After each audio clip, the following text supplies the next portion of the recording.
যারা আজকে প্রথম আলো আর ডেইলি স্টার পুড়িয়ে দেওয়ার কারণে, এই ডেইলি স্টার আর প্রথম আলো যারা পুড়িয়ে দেওয়ার কারণে মায়া কান্না করছেন, তারা কোথায় ছিলেন যেদিন নয়া দিগন্তের আগুন দিয়ে নয়া দিগন্তের অফিসকে পুড়িয়ে দেওয়া হয়েছে? সেদিন আপনারা কোথায় ছিলেন যেদিন এই নয়া দিগন্তের সম্পাদক আবুল আসাদকে গ্রেফতার করে টেনে হিস্ট্রে নেওয়া হয়েছে? সেই সমস্ত দালালরা কোথায় ছিলেন যেই দিন দেশের মানুষদেরকে, আলেমদেরকে বাতি বন্ধ করে শাপলা চত্বরে গণহত্যা করেছে? এই সমস্ত বিচার না হওয়া পর্যন্ত এই ডেইলি স্টার আর এই প্রথম আলো এগুলো হচ্ছে ভারতের দালাল, এগুলো মুসলমানদের দুশমন, ইসলামদের দুশমন, ঠিক কিনা বলেন? তোমরা বাতি বন্ধ করে এদেশের আলেমদেরকে হত্যা করেছো। তোমরা তারা ভারতের এই দালাল দাদাদের পরামর্শে আমার দেশের ভূখণ্ডে পাখির মতো গুলো করে কৃষকদের হত্যা করো। তোমরা তো তারা, তোমাদের পরামর্শে বিংশ শতাব্দীর শ্রেষ্ঠ রাহবার আল্লামা দেলোয়ার হোসেন সাইদিকে মেডিকেল ক্লিনিং করে হত্যা করা হয়েছে। আমরা ভুলে যাইনি এই হাদির রক্তকে। আবু সাইদ মুগ্ধ থেকে শুরু করে এই হাদিকে তোমরা মাথায় গুলি করে হত্যা করেছো। একজন হাদিকে হত্যা করে লক্ষ হাদি এই বাংলার জমিনে জন্ম হবে, ঠিক কিনা বলেন? ইনাল জিবাল আইনাল শাজার, কোথায় সে পাহাড়গুলো, কোথায় সে গাছগুলো? অলিল্লাহি রাহিদুল কাহার, আজকে তোমাদের বিচার করা হবে। আল্লাহু আকবার। শহীদ প্রেসিডেন্ট জিয়াউর রহমান, আল্লাহ তার কবরটাকে জান্নাতুল মুনাওয়ার বানাক, আমরা বলি আমিন। তিনি এই বিসমিল্লাহির রহমানির রহিম সংবিধানে সংযোজন করেছেন।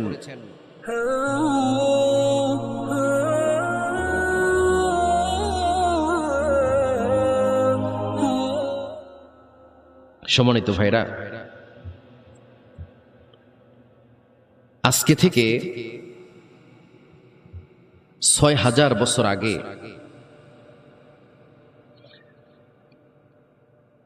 নবী করিম সাল্লাল্লাহু আলাইহি ওয়াসাল্লাম যখন দাওয়াত দিচ্ছিলেন,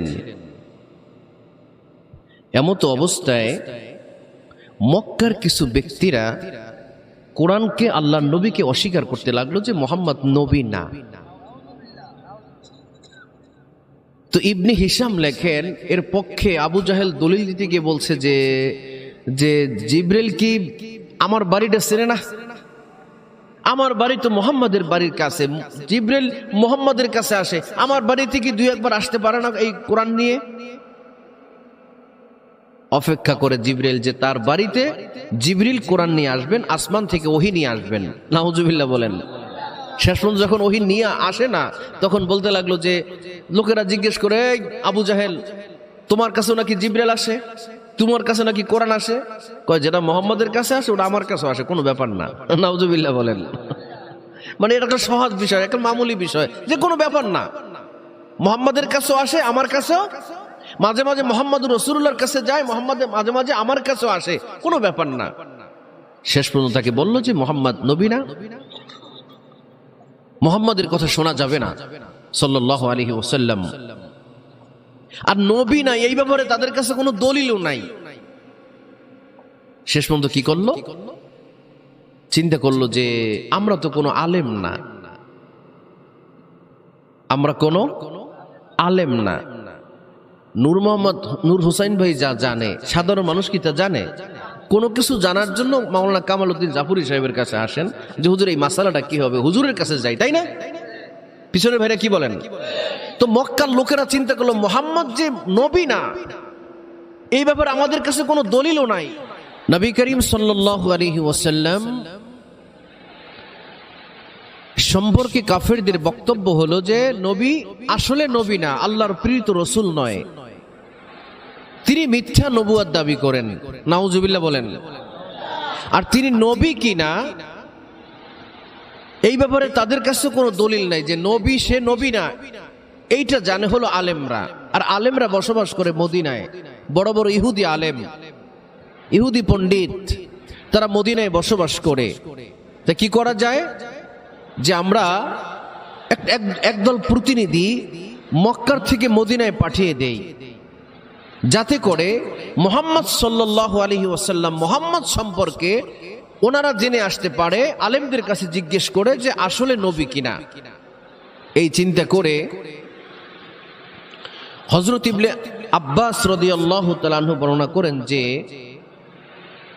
নজর বিন হারেস এবং উকবা ইবনে আবু মুঈদ, এই দুইজন ব্যক্তিকে মক্কার থেকে মদিনায় পাঠিয়ে দিয়েছে মুহাম্মদুর রাসূলুল্লাহ সাল্লাল্লাহু আলাইহি ওয়াসাল্লাম সম্পর্কে জানতে, যে মুহাম্মদ নবী কিনা এটা আমরা জানি না, জানে কারা? আলেমরা, ইহুদি আলেমরা। তো নজর বিন হারেস, উকবা ইবনে আবু মুঈদ, এই দুইজন ব্যক্তি মক্কার থেকে মদিনায় গেলেন। মদিনায় যাওয়ার পরে নবী করিম সাল্লাল্লাহু আলাইহি ওয়াসাল্লাম সম্পর্কে ইহুদি আলেমদেরকে জিজ্ঞেস করলেন যে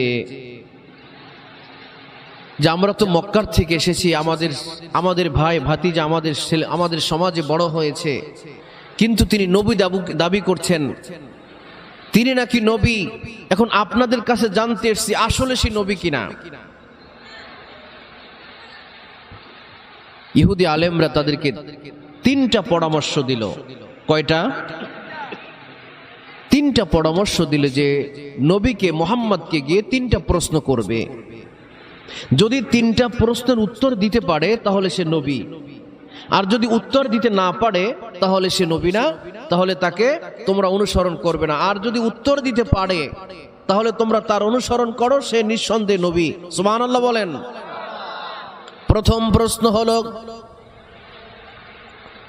আসহাবে কাহাফ কারা?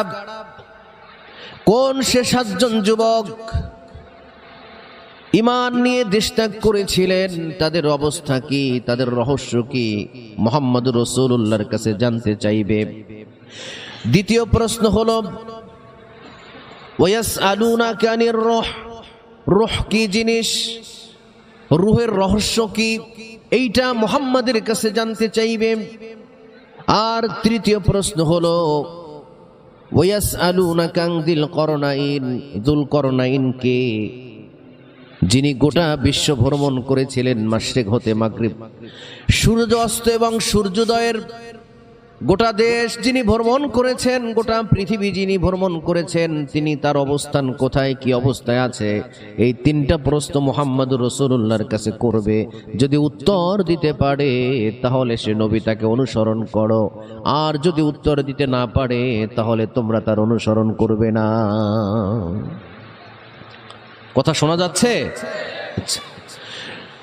এই তিনটা প্রশ্নের উত্তর নিয়ে, এই তিনটা প্রশ্ন নিয়ে নজর বিন হারেস, উকবা ইবনে আবু মুঈদ, দুইজন ব্যক্তি মদিনার থেকে মক্কায় আসলেন।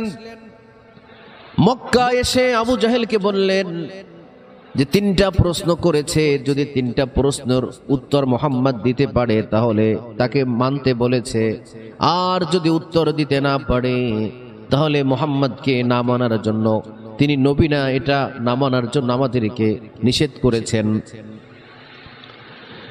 তো তিনটা প্রশ্ন নিয়ে আবু জাহেলের নেতৃত্বে মক্কার নেতৃবৃন্দ আল্লাহর নবীর বাড়িতে গেলেন।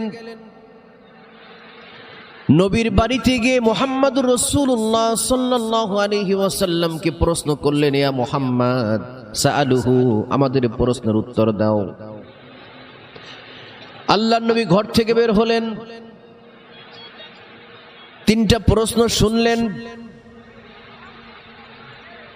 আল্লাহর নবীকে প্রশ্ন করলেন, আসহাবে কাহাফ কারা? কোন সে 7 জন যুবক যারা ঈমান বাঁচানোর তাগিদে ঈমান নিয়ে ঘর থেকে বের হয়ে গিয়েছিলেন, তাদের অবস্থান কি, তারা কোথায় আছে?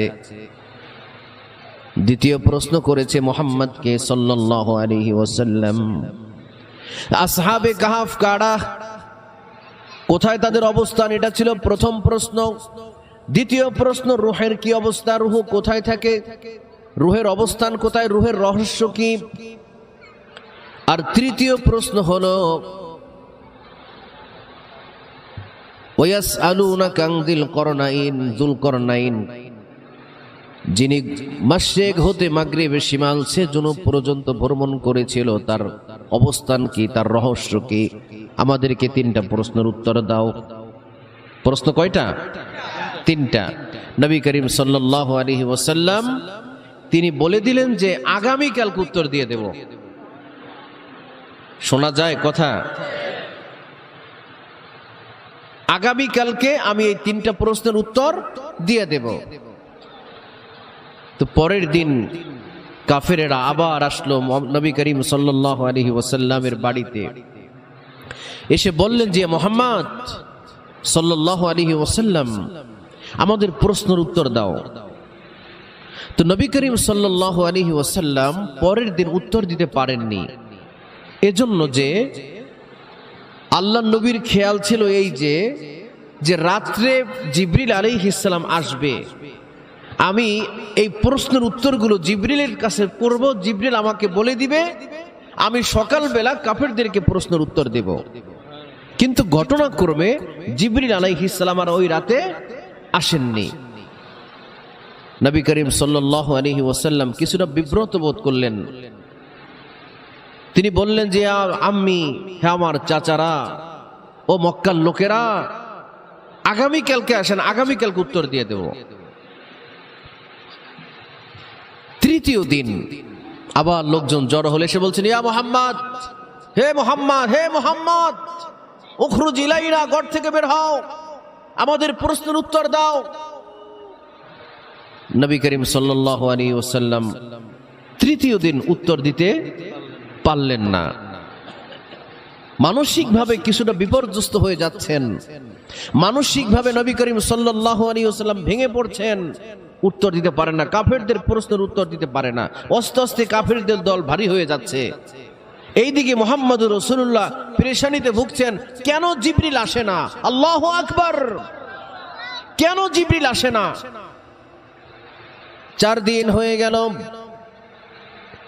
কাফেরদের সংখ্যা ভারী হতে লাগলো। এইদিকে মুহাম্মদ সাল্লাল্লাহু আলাইহি ওয়াসাল্লাম উত্তর দিতে না পারার কারণে পেরেশানিতে ভুগছেন। জিবরিল আলাইহিস সালাম আসেন না, আর উত্তরও দিতে পারেন না। 5ম দিনে আবার হাজির হলো, কাফেররা সংখ্যা অধিক, এসে বলছেন, ইয়া মুহাম্মদ, হে মুহাম্মদ, আমাদের প্রশ্নের উত্তর দাও। আল্লাহ নবী উত্তর দিতে পারে না। এইবার কাফেররা বলা বলি শুরু করতে লাগলো, আসলে তো আমরা যেটা ধারণা করেছিলাম সেটাই তো সঠিক, আসলে সে নবী না, যদি নবী হতো তাহলে তো প্রশ্নের উত্তর দিতে পারতো। নাউযুবিল্লাহ। 6ষ্ঠ 7ম দিন চলে যায়, লোকজন, কাফেরদের সংখ্যা বাড়ে না, কমে। কি চাও মুহাম্মদ? মুহাম্মাদের কাছে প্রশ্ন করেছিলাম, উত্তর দিতে পারে না। লোকজন বাড়তে লাগলো, এইদিকে মুহাম্মদুর রাসূলুল্লাহর কষ্ট বাড়তে লাগলো, কেন জিবরিল আসে না? 8 দিন 9 দিন হয়ে গেল, এইবার কাফেরের সংখ্যা আরো বাড়তে লাগলো।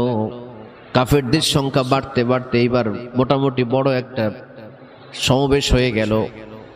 সমাবেশ সহকারে আল্লাহর নবীর বাড়িতে আসলেন, এসে বলতে লাগলেন, মুহাম্মদ উত্তর দাও। এইবার বলা বলি করতে লাগলো কাফেররা যে 3টা প্রশ্ন করেছিলাম, উত্তর দিতে পারে না, যদি নবী হতো তাহলে তো উত্তর দিতে পারতো। 3টা প্রশ্নের উত্তর দিতে পারে না, আর প্রশ্নের উত্তর কবে দেবে? অতএব সে নবী না। নাউযুবিল্লাহ। আল্লাহ নবী ভেঙে পড়ছেন মানসিকভাবে। জিবরিল আসে না। কি আসে না? জিবরিলও আসে না, উত্তরও দিতে পারে না। 10 দিন 11 দিন 12 দিন হয়ে গেল, জিবরিল আসে না, কাফেরদের সংখ্যা বাড়তে লাগলো। আল্লাহ নবী এইবার ঘরের দরজা বন্ধ করে কান্নাকাটি শুরু করলেন, জিবরিল আলাইহিস সালাম কেন আসে না? 15 দিনের মাথায় আল্লাহ রাব্বুল আলামিন জিবরিলকে পাঠালেন। সুবহানাল্লাহ বলেন। 15 দিন পরে জিবরিল আলাইহিস সালাম এসে আল্লাহ নবীকে 3টা প্রশ্নের উত্তর শিখিয়ে দিলেন, সাথে কেন আসেন নাই সেটাও বলে দিলেন। কেন জিবরিল 15 দিন পর্যন্ত আসে নাই? জিবরিল আলাইহিস সালাম এসে বলতে লাগলেন আল্লাহর নবীকে, আল্লাহ রাব্বুল আলামিন বলেন, ওয়ালা তাকুলান্না লিশাইইন ইন্নী ফাইলুন যালিকা গাদা ইল্লা আইয়াশা আল্লাহ। ও নবী, ও নবী, নবীকে শুনুন, আপনি যদি আগামীকাল কিছু করেন, আগামীকাল করবেন, এইরকম যদি কোনো কথা বলেন, আপনি যেন বলে নেন ইনশাআল্লাহ। নবী করিম সাল্লাল্লাহু আলাইহি ওয়াসাল্লাম, জিবরিল আসে নাই কতদিন? 15 দিন। পিছনে ভাইরা বলেন 15 দিন পর্যন্ত জিবরিল আসেন নাই। আল্লাহ তাআলার সাথে সম্পর্ক ছিন্ন হয়ে গেল।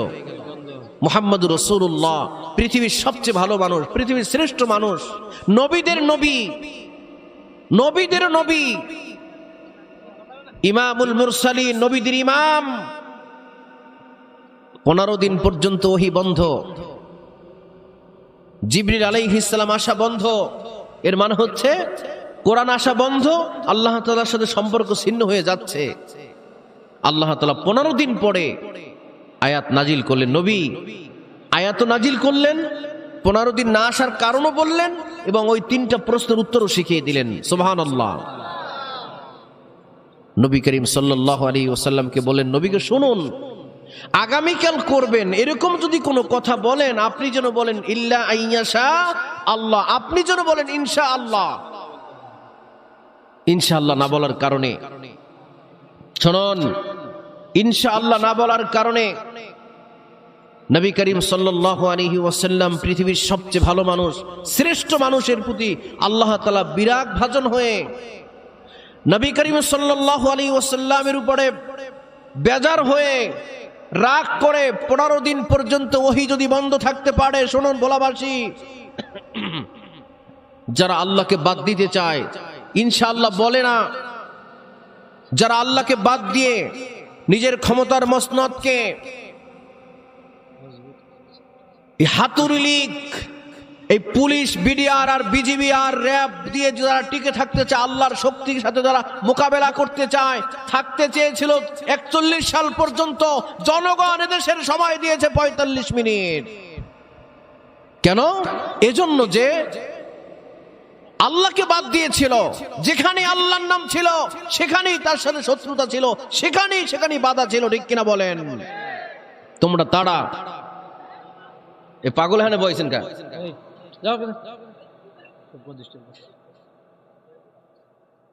শুনুন, যারা আল্লাহর সাথে যারা পাল্লা দিতে চায়, আল্লাহর শক্তির সাথে যারা চ্যালেঞ্জ করে, সকল শক্তির উৎসকে জোরে বলেন, কথা বার করা যাচ্ছে না মুখ দিয়ে, সকল শক্তির আধারকে আল্লাহ। জনগণ কোনো ক্ষমতার উৎস নয়। আন্নাল কুওয়াতা লিল্লাহি জামিয়া, আল্লাহ বলছেন সব ক্ষমতার উৎস হচ্ছে আমি, আমার কাছে সব ক্ষমতা, আমি হচ্ছি রাজাধিরাজ। আমি কিয়ামতের মাঠে বলবো, আইনাল মুতাকাব্বির, আইনাল জাব্বার, আইনাল মুতাকাব্বির, কোথায় সে অহংকারীরা, কোথায় সে স্বৈর শাসকরা, আইনাল জিবাল, আইনাল শাজার, কোথায় সে পাহাড়গুলো, কোথায় সে গাছগুলো, অলিল্লাহি রাহিদুল কাহ্হার, আজকে তোমাদের বিচার করা হবে। আল্লাহু আকবার। আল্লাহর ক্ষমতার সাথে যারা পাল্লা দিতে চায়, আল্লাহর নামকে যারা মুছে দিতে চায়, যারা ঢাকা বিশ্ববিদ্যালয়ের মনোগ্রাম থেকে ইকরা বিসমি রাব্বিকাল্লাযী খলাক এই আয়াত যারা মুছে দিয়েছে, যারা সংবিধান থেকে বিসমিল্লাহির রহমানির রহিম এই শব্দ, এই আয়াত মুছে ফেলেছিল, প্রত্যেক কাজের শুরুতে আমরা কি বলবো? যারা এই বিসমিল্লাহ মুছে ফেলেছিল, শহীদ প্রেসিডেন্ট জিয়াউর রহমান, আল্লাহ তার কবরটাকে জান্নাতুল মুনাওয়ার বানাক, আমরা বলি আমিন। তিনি এই বিসমিল্লাহির রহমানির রহিম সংবিধানে সংযোজন করেছেন। যারা মায়া কান্না করছেন, যারা আজকে প্রথম আলো আর ডেইলি স্টার পুড়িয়ে দেওয়ার কারণে, এই ডেইলি স্টার আর প্রথম আলো যারা পুড়িয়ে দেওয়ার কারণে মায়া কান্না করছেন, তারা কোথায় ছিলেন যেদিন নয়া দিগন্তের আগুন দিয়ে নয়া দিগন্তের অফিসকে পুড়িয়ে দেওয়া হয়েছে? সেদিন আপনারা কোথায় ছিলেন? যেদিন এই নয়া দিগন্তের সম্পাদক আবুল আসাদকে গ্রেফতার করে টেনে হিঁচড়ে নেওয়া হয়েছে, সেই সমস্ত দালালরা কোথায় ছিলেন? যেই দিন এদেশের মানুষদেরকে, আলেমদেরকে বাতি বন্ধ করে শাপলা চত্বরে গণহত্যা করেছে, এই সমস্ত বিচার না হওয়া পর্যন্ত এই ডেইলি স্টার আর এই প্রথম আলো, এগুলো হচ্ছে ভারতের দালাল, এগুলো মুসলমানদের দুশমন, ইসলামদের দুশমন। ঠিক কিনা বলেন? যারা সংবিধান থেকে বিসমিল্লাহ মুছে দিতে চায়, তাদের সাথে দেশের জনগণের কোনো সম্পর্ক নাই। তোমরা তো তারা, তোমরা বাতি বন্ধ করে এদেশের আলেমদেরকে হত্যা করেছো। তোমরা তারা ভারতের এই দালাল দাদাদের পরামর্শে আমার দেশের ভূখণ্ডে পাখির মতো গুলো করে কৃষকদের হত্যা করো। তোমরা তো তারা, তোমাদের পরামর্শে 20 শতাব্দীর শ্রেষ্ঠ রাহবার আল্লামা দেলোয়ার হোসেন সাইদিকে মেডিকেল ক্লিনিং করে হত্যা করা হয়েছে। আমরা ভুলে যাইনি, আমরা ভুলে যাইনি এই হাদির রক্তকে। আবু সাইদ মুগ্ধ থেকে শুরু করে এই হাদিকে তোমরা মাথায় গুলি করে হত্যা করেছো। একজন হাদিকে হত্যা করে লক্ষ হাদি এই বাংলার জমিনে জন্ম হবে, ঠিক কিনা বলেন? অতএব শুনুন, যারা বৃষ্টিতে ভেজে তারা পোশাক বদলায়, যারা ঘামে ভেজে তারা ভাগ্য বদলায়, আর যারা রক্তে ভেজে তারা ইতিহাস বদলে দেয়। আজকের এই আবু সাইদের রক্ত, আল্লামা সাইদের রক্ত, আজকের এই আবু সাইদ মুগ্ধদের রক্ত, হাদির রক্ত, এই রক্তের বিচার না হওয়া পর্যন্ত আল্লাহর জমিনের এক চুল পরিমাণ জায়গা নাস্তিকদের জন্য ছেড়ে দিতে রাজি নয়। আবার যদি রক্ত দেয়া লাগে, আবার যদি রক্তর বন্যা বয়ে দিয়ে অপরাধ দমন করার জন্য নাস্তিক বিরোধী এবং ভারতের দালাল মুক্ত 56,000 বর্গ মাইল এই ভূখণ্ডকে যদি গড়তে চাই, আবার যদি একটি ডাক আসে আল্লাহর কোরআনের জন্য, আবার যদি একটি ডাক আসে এই সমাজে কোরআনের সমাজ বিনির্মাণের জন্য, আল্লাহর দ্বীনের কালেমার পতাকা পথ করে উঠবে, আবার যদি একটি ডাক আসে 24-এর গণ অভ্যুত্থানের মতো, কারা কারা রাজি হাত উঁচু করে দেখান।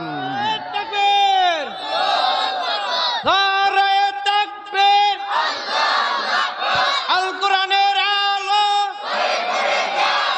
সংসদে জালো,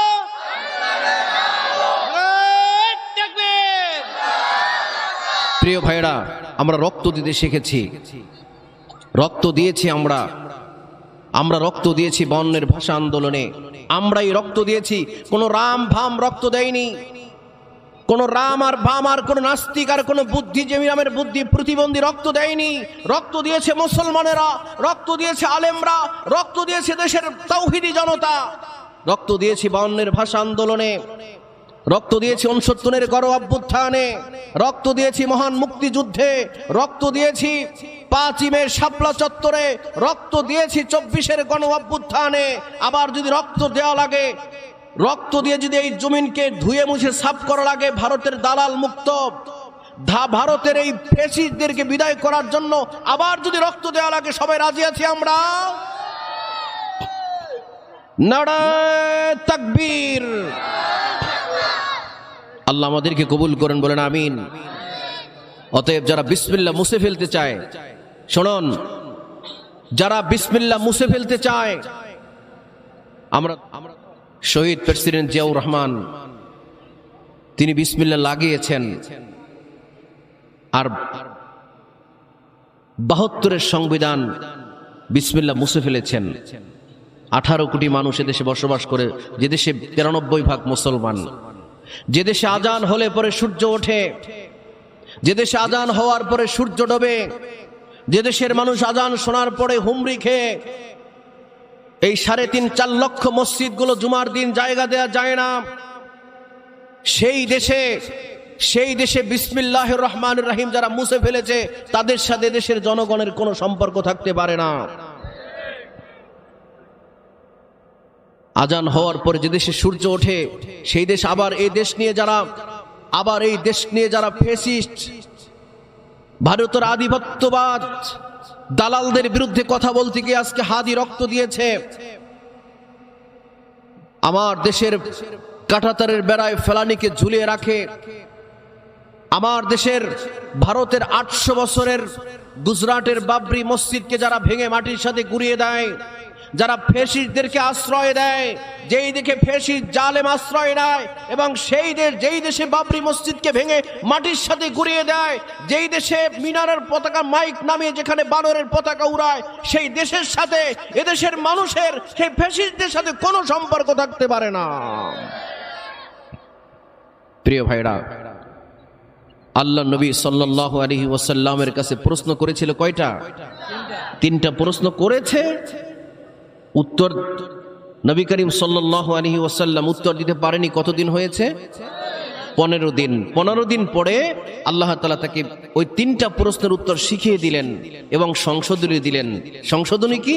ওয়ালা তাকুলান্না লিশাইইন ইন্নী ফাইলুন যালিকা গাদা ইল্লা আইয়াশা আল্লাহ। নবীকে ছাড়েন নাই, আপনাকে বোধহয় ছাড়বে। ভোলার ভাইরা, নবীকে রিমাইন্ডার দিয়েছেন 15 দিন পর্যন্ত। নবীকে ওয়েটিংয়ে রেখেছেন কতদিন? 15 দিন পর্যন্ত অপেক্ষায় রেখে বুঝিয়ে দিলেন গোটা পৃথিবীর মানুষকে, যাদের সাথে আল্লাহর সাথে সম্পর্ক থাকবে না, কোরআনের সাথে সম্পর্ক থাকবে না, বিসমিল্লাহর সাথে সম্পর্ক থাকবে না, তাদের সাথে দেশের মুসলমানের সম্পর্ক থাকতে পারে না। আল্লাহ রাব্বুল আলামিন 15 দিন পরে উত্তর শিখিয়ে দিয়ে বললেন, নবীগণ আপনি যত কাজ করবেন, আগামীকাল কোন কাজ করবেন যেন বলেন ইনশাআল্লাহ।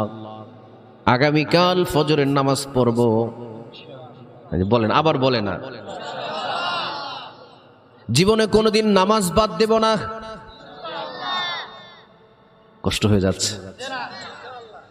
মাহফিল শেষ করে খিচুড়ি খাইয়া বিড়ি ধরামো ইনশাআল্লাহ। হ্যাঁ,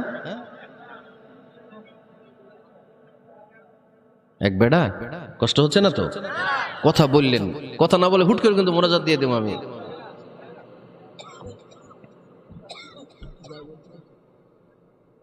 অনেকদিন আগের কথা,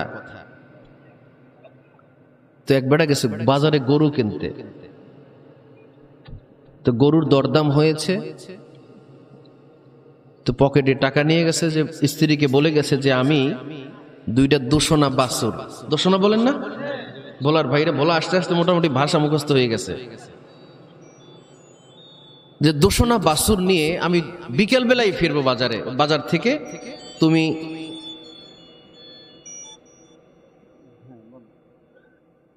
তুমি অপেক্ষা করো, আমি যাবো আর আসবো, বাজারে গিয়ে শুধু 2টা গরু নিয়ে আসবো। তো স্ত্রী বলছে যে বাজারে যাইবেন ভালো কথা, একটু ইনশাআল্লাহ বলা যায় না? তো বেচারা বলছে যে ইনশাআল্লাহ বলবো কেন, টাকা পকেটে, বাজারে গরু, খালি জামু আর আমু। দেখেন কত ক্ষমতা রাখে বেটার কত ক্ষমতা, বাজারে গিয়ে প্রসাব করার জায়গা পায় না। এরকম কিছু মানুষ আছে না? বাড়ি থেকে খুব ক্ষমতা, বাগানে গিয়ে খুব ক্ষমতা, গরুর সাথে খুব ক্ষমতা, গরুর পিডায় খুব ক্ষমতা, কিন্তু বাজারে গিয়ে প্রসাব করার জায়গা খুঁজে পায় না। এরকম মানুষ বলাতে নাই প্রিয় ভাইরা। তো শেষ পর্যন্ত কি হলো, যে টাকা পকেটে, বাজারে গরু, খালি গিয়ে বাজার থেকে গরু নিয়ে ফিরবো। তো বাজারে যখন ঢুকছে, তো গাইড কেডায় বেলেট মারিয়া টাকা লয়ে গেছে। তো গরুর দরদাম হয়েছে, গরু দড়ি ধরছে, গরু নেবে, এমন সময় পকেটে হাত দিয়েছে টাকার জন্য। হাত যখন দিয়েছে, হাত একবার আডুর দিকে নেমে গেছে, পকেট তো কাটা। কি হইল রে? বাজারের ভিতরে বেহুশ, তেল পানি দিয়ে হুশ করার পরে, ভাই কি হয়েছে ভাই? বেহুশে বলেন যে ভাই ইনশাআল্লাহ আমার টাকা চুরি লয়ে গেছে। এখন ইনশাআল্লাহ বলে হবে? ভাই কি হয়েছে রে, কি হয়েছে ভাই? ভাই আমার ইনশাআল্লাহ টাকা লয়ে গেছে, খাইছি ইনশাআল্লাহ, ইনশাআল্লাহ আমার টাকা নাই। যেই লোক গরু নিয়ে ফিরবে আপনার সেই বিকেলে, সেই লোক রাত্র 10টা 11টা বাড়িতে আসে না। 10টা 11টা পর্যন্ত স্ত্রী অপেক্ষায় থেকে ঘুম ঘুম ভাব, এমত অবস্থায় দরজায় নক করছে। স্ত্রী দরজা খোলো। কি হয়েছে? দরজা খোলার পরে দেখে যে বেচারার গায়ে ময়লা, পায়ে জুতা নাই। যে কি হইলো, তোমার গরু কোথায়, তুমি এত রাত্রে বাড়িতে ফিরলা কেন? কয় ভাই ইনশাআল্লাহ আমি সেই কথাই বলবো, আগে পানি দাও, পাও ধুয়ে লই, আগে সেই কথাই বলবো ইনশাআল্লাহ। আমার টাকা গরু চুরি হয়ে গেছে, গরু কিনতে পারেন ইনশাআল্লাহ, এখন ভাত খামো, ঘুমামো ইনশাআল্লাহ। এখন ইনশাআল্লাহ বলে হবে? তোমরা আল্লাহকে বাদ দিয়েছো, আলেমদেরকে হত্যা করেছো, আয়না ঘর বানিয়েছো, তোমরা মানুষকে নির্মমভাবে হত্যা করেছো। 12-13 বছর পর্যন্ত আব্দুল্লাহ আল আজমির চোখ দুটো বাঁধা ছিল। আল্লাহ দেখে নাই? আল্লাহ দেখে নাই?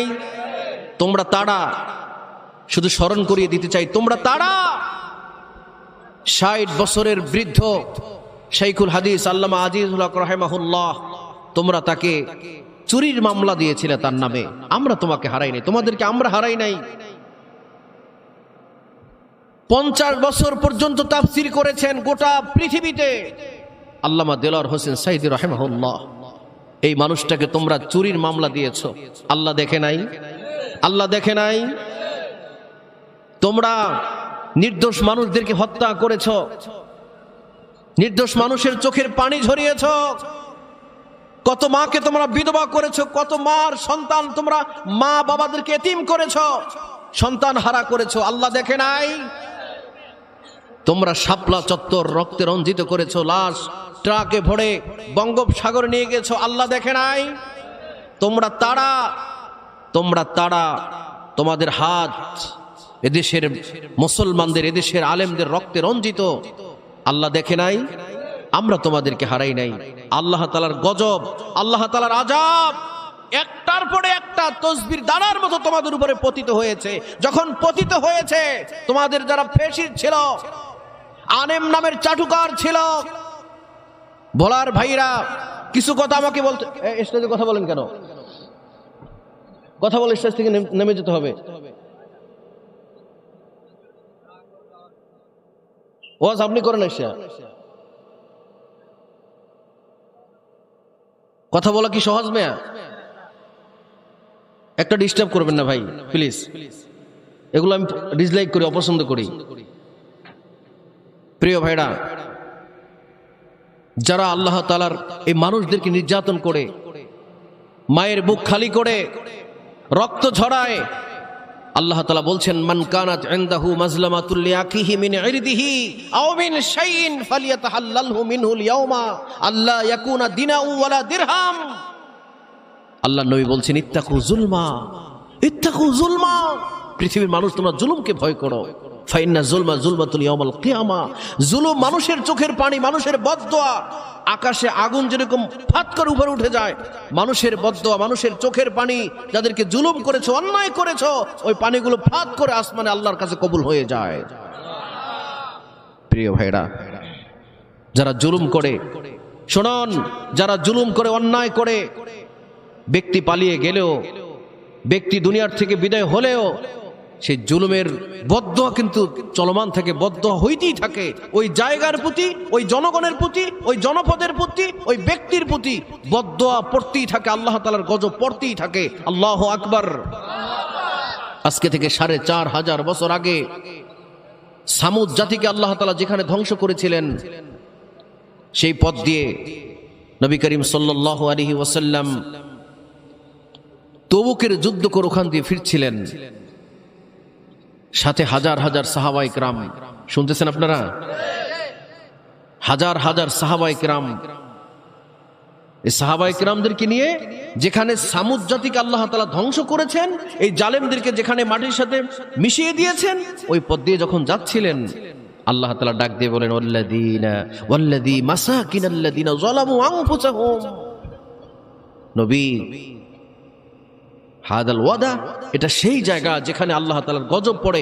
আপনি ভালো মানুষ, এখানে আসছেন কেন?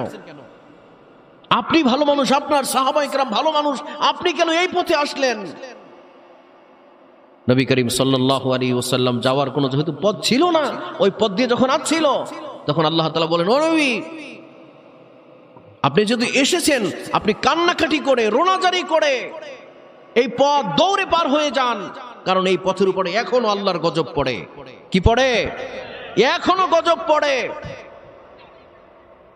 নবী করিম সাল্লাল্লাহু আলাইহি ওয়াসাল্লাম সাহাবায়ে কেরামদের ফিরে আল্লাহর নবী সাহাবায়ে কেরামদেরকে ফিরে বলেন, এই সাহাবীরা, হাদাল ওয়াদা, এটা সেই ওয়াদা, সামুদ জাতিকে যেখানে ধ্বংস করেছে, আল্লাহ এখানে আমাকে আসতে নিষেধ করেছেন। জায়গা নেই, যাওয়ার আর কোনো পথ নেই, আমি চলে এসেছি। একথা বলে হাত্তা ওয়াজাদাল ওয়াদি, একটি রুমাল আল্লাহ নবীর কাঁধে ছিল, সেটা মাথায় চাপিয়ে দিয়ে দৌড়ে পথ পার হয়ে গিয়েছেন। সুবহানাল্লাহ।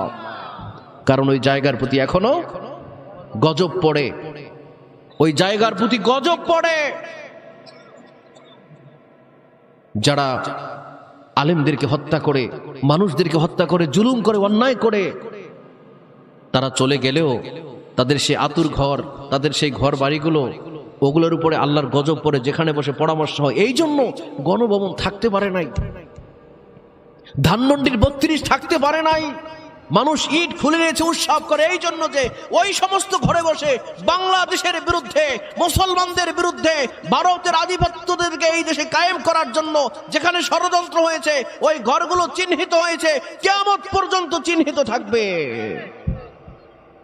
প্রিয় ভাইরা, কষ্ট হচ্ছে? নবী করিম সাল্লাল্লাহু আলাইহি ওয়াসাল্লামের কাছে 15 দিন পরে ওহী নিয়ে জিবরিল এসে বললেন যে আপনি যেন বলেন ইনশাআল্লাহ। শেষ পর্যন্ত আল্লাহ তাআলা শিখিয়ে দিলেন এই 3টা প্রশ্নের উত্তর। ঘটনা ঘটেছে আজকে থেকে ৬,০০০ বছর আগে। কিসের 15 দিন আগে? আন্দাজে ওই বন্ধ ছিল 15 দিন। ওহি বন্ধ ছিল 15 দিন।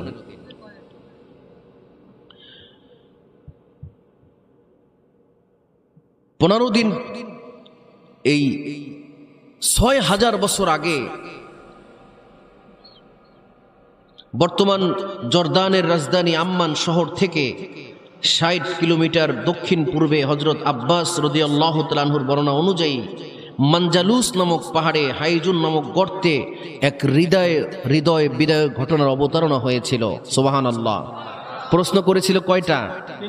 এক, আসহাবে কাহাফ কারা? কোন 7 জন যুবক যারা ঈমান নিয়ে পলায়ন করেছিল? 2, রূহ কি? 3, ওয়াসআলুনাকা আনদিল করনাইন, যুলকরনাইন কে, যে গোটা দুনিয়া ভ্রমণ করেছিল, তার রহস্য কি? এই 3টা তো এবছর বলা যাবে না, সর্বোচ্চ একটা বলে এবছর বিদায় নেব ইনশাআল্লাহ। বলেন ইনশাআল্লাহ। ইনশাআল্লাহ ভুলে গেলেন নাকি? সম্মানিত ভাইরা, দেশের নাম হচ্ছে জর্দান, রাজধানীর নাম হচ্ছে আম্মান। ৬,০০০ বছর পূর্বে এই জর্দানে একজন শাসক ছিল, নাম হচ্ছে, এই শাসকের নাম হচ্ছে দাকিয়ানুস। ইবনে কাসিরের বর্ণনা অনুযায়ী দাকিয়ানুস কিংবা তাকিয়ানুস, কোন কোন তাফসিরে আমি পেয়েছি দাকিয়ানুস, দা দিয়ে দাল দিয়ে, কোনটা পেয়েছি তা দিয়ে, তাকিয়ানুস। তিনি মানুষদেরকে শিরক করার জন্য বাধ্য করত। মানুষ যাতে করে রবের ইবাদত বাদ দিয়ে, রবের কথা চিন্তা না করে মানুষের চিন্তা করুক, মানুষের গোলামি করুক। আমরা গোলামি করব কার? আরো জোরে, আল্লাহর গোলামি বাদ দিয়ে। যেই কপাল রবের কাছে নত হয়েছে, সেই কপাল পৃথিবীর কোন শাসকের কাছে নত হবে না। বাদশা দাকিয়ানুস চিন্তা করল,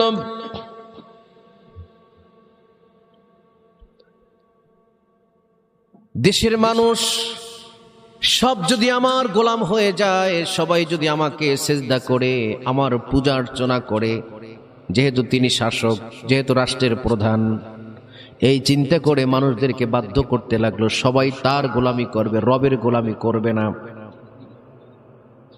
রাষ্ট্রীয়ভাবে একদিন, যেদিন সব মানুষগুলো বাদশার রাজ দরবারে সবাই উপস্থিত, বাদশাকে প্রণাম করছে, বাদশাকে সেজদা দিচ্ছে, একজন ব্যক্তিকে সেজদা করতে পারে? আবার সাউন্ড কমে গেছে।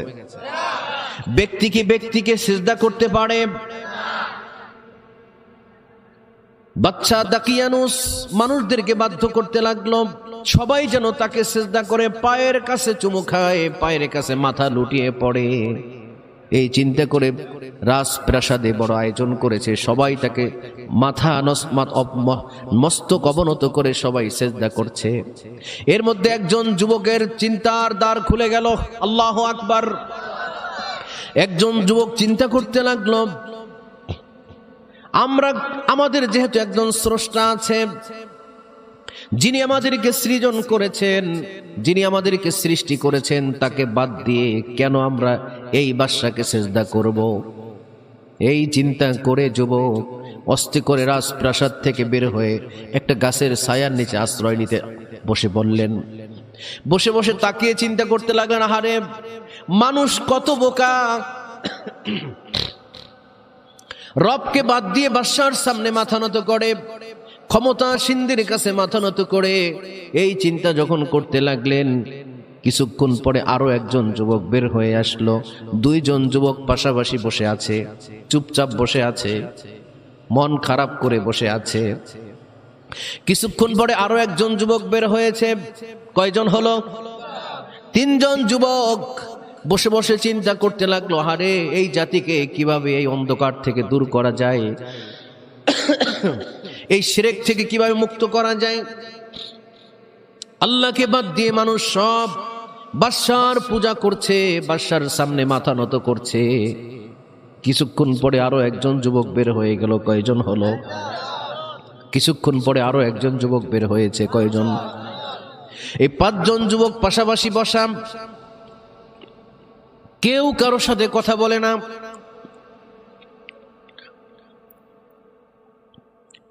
কিছুক্ষণ পরে আরো একজন যুবক বের হয়ে গেল। ওই বাদশার দরবার থেকে 6 জন যুবক একই জায়গায় ছায়ায়, গাছের ছায়ায় বসে আছে।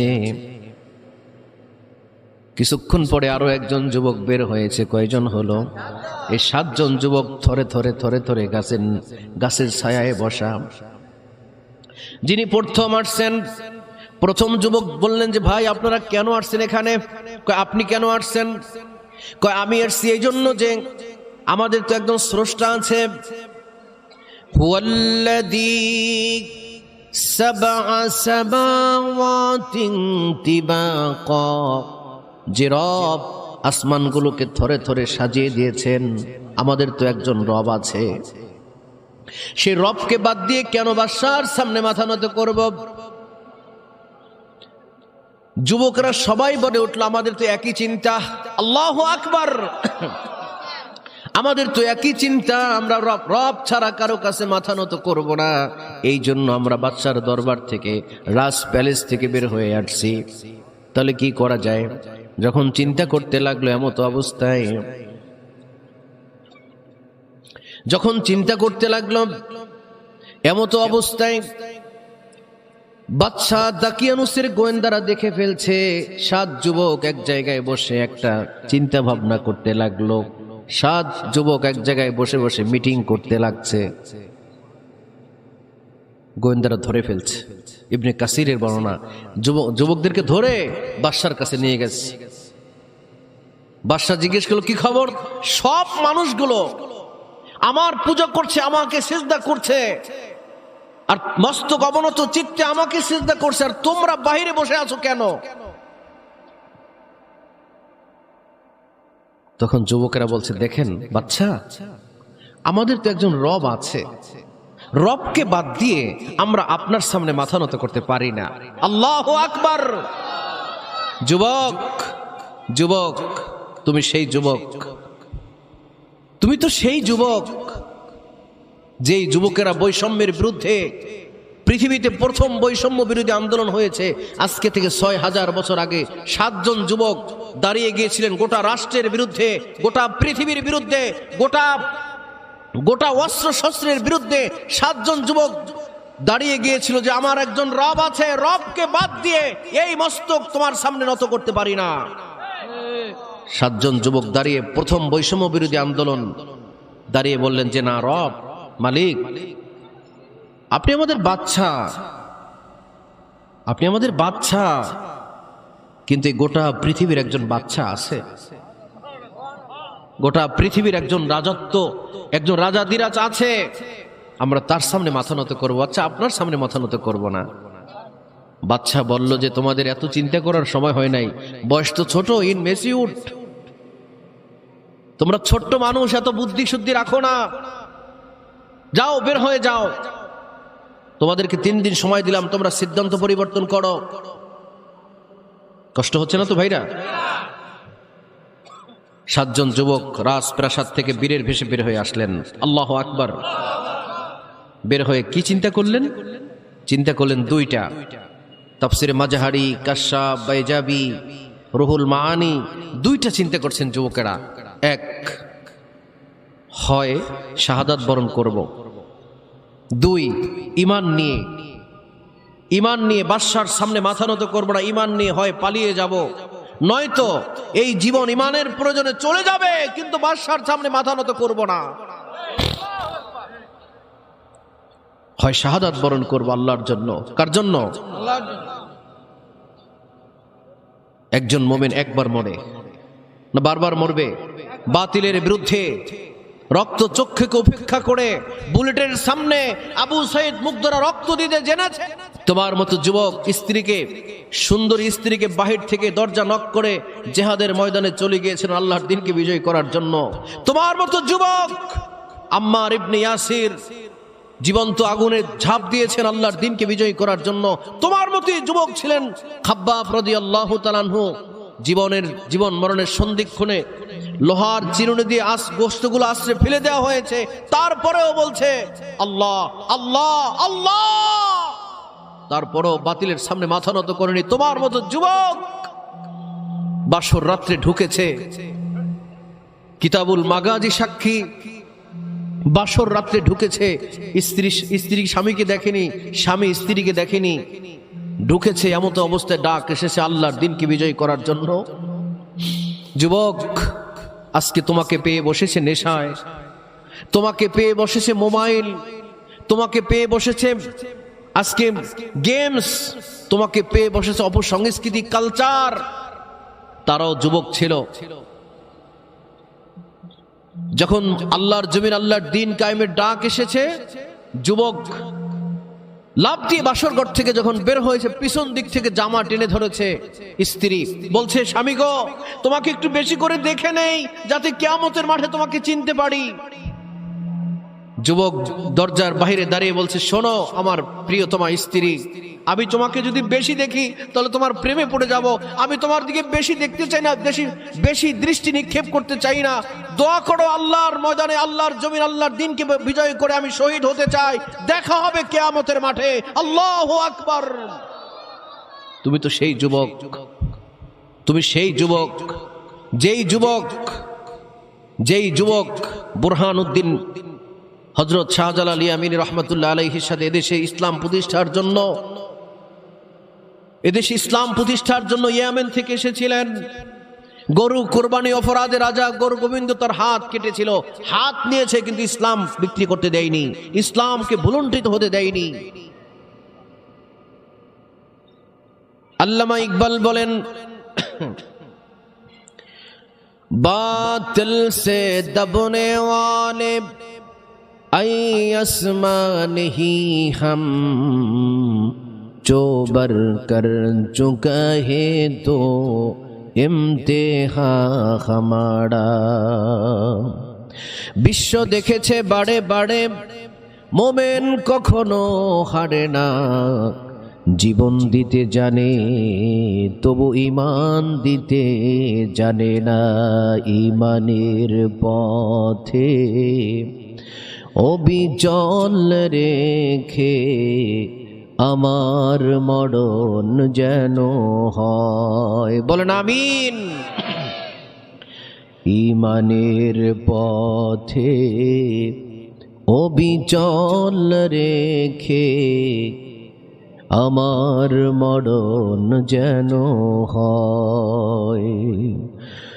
তোমারই কাছে মিনতি আমার, ও গো মহামহিময়,